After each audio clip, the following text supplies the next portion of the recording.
యేసుప్రభు అంట ఆయన కుమారుడై ఉన్నా కూడా ఆయన పొందిన శ్రమల ద్వారా విధేయతను నేర్చుకున్నాడంట.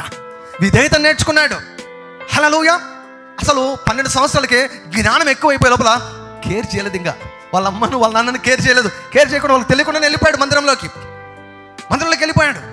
3 రోజుల తర్వాత వాళ్ళేం తల్లిదండ్రులు చూడండి, మరియమ్మ యోసేపు 3 రోజుల వరకు యేసుప్రభుని పట్టించుకోలేదంట.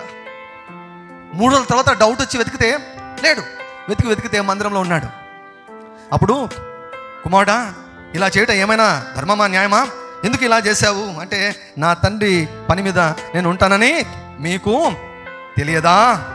అంతటా ఆయన వారితో కూడా బయలుదేరి నజరేతునకు వచ్చి వారికి లోబడి ఉండెను. 18 సంవత్సరాలు తల్లిదండ్రులకు యేసు ప్రభు లోబడి ఉన్నాడు. ఎప్పుడైతే తల్లిదండ్రులకు లోబడి ఉన్నాడో దేవుని దయను పొందుకున్నాడు.